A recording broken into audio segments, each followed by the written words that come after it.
Hello everyone, my name is Dan Casella. I'm the president of the Lawrence Township Historical Society here in Cedarville, New Jersey.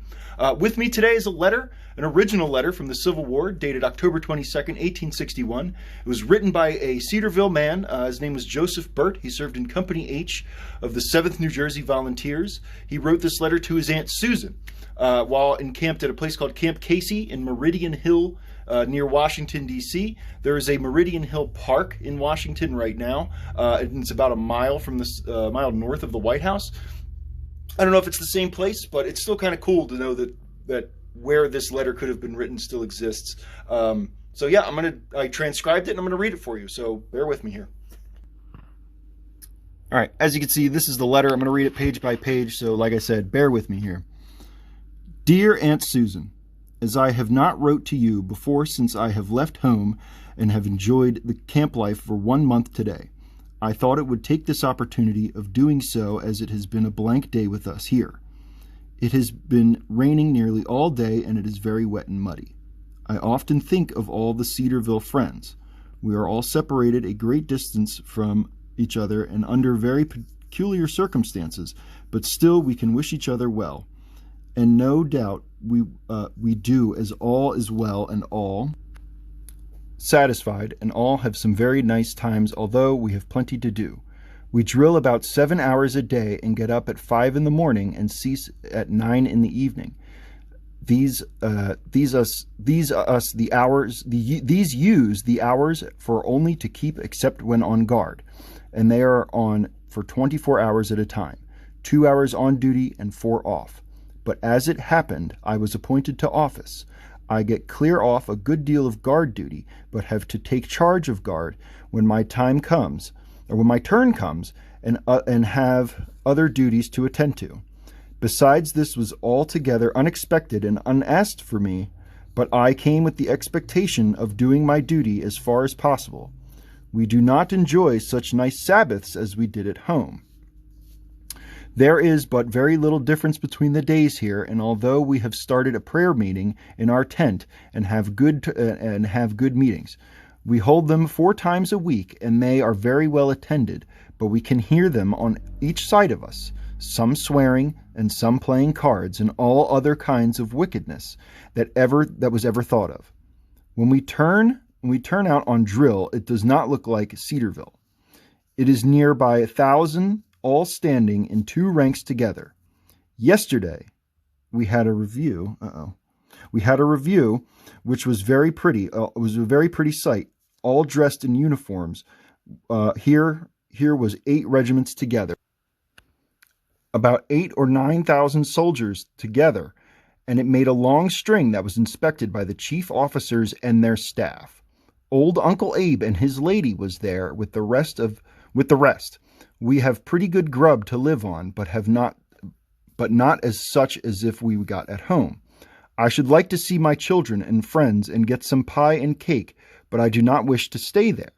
We can get these knickknacks here, but have to pay 4 pieces for them.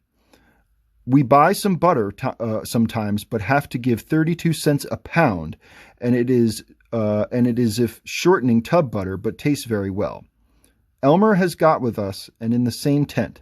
He said that Sally was over there to your house before he left and told you where I was. I must now close, for I'm getting tired of wishing I was somewhere gone before today.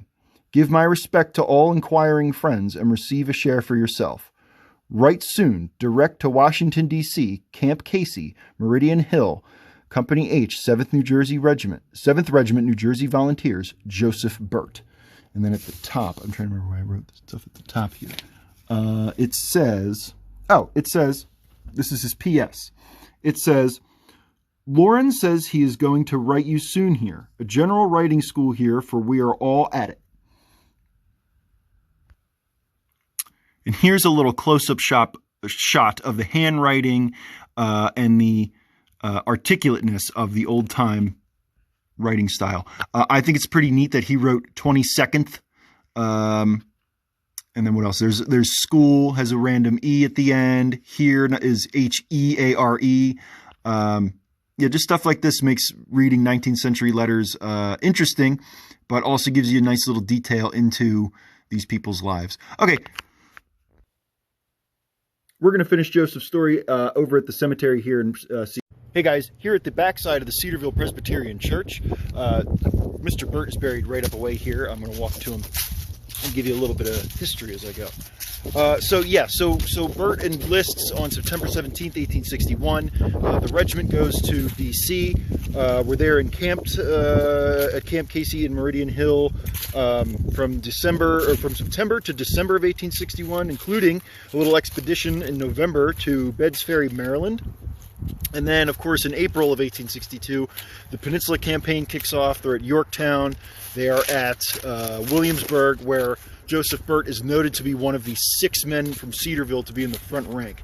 And that is from the Bridgeton Chronicle, I believe. And then, so Burt goes, like in the letter, he describes being elected to a new office. It means he was promoted. He was promoted to corporal. So at his first campaign, he was a corporal, and then the 7th actions that he was in go as followed: Williamsburg, Fair Oaks, Oak Grove, Savage Station, Glendale, Melbourne Hill, Kettle Run, Groveton, Bull Run, Chantilly, where he's promoted to sergeant on September 1st, and then they're pushed back into the defenses of Washington after the Second Manassas Campaign, which was a total disaster. And then they're engaged, or they're present for Fredericksburg, which of course is in the December 1862 battle, another federal debacle. And then they are in, of course, this is just a total string of bad luck here. They're involved in the Mud March, and that's where things sort of get bad for Sergeant Burt. Over 7 months had taken a toll on Joseph Burt, and nor bullet nor fever could take him. This is just my own words. I didn't write that. It's not a quote from anything. Joseph Burt was 32 in 1863 when he passes away. He passes away February 10th, I believe. And the official record is congestion of the heart, which I looked it up. It's essentially congestive heart failure. The Mud March and Fredericksburg, and just I think being an older individual for the time, the effects of being a soldier just wore down on him and took his life. And unfortunately, I believe it's something like 1 out of every 4 soldiers who die in the Civil War die from battle. And so it was like, 3 out of 4 die from disease.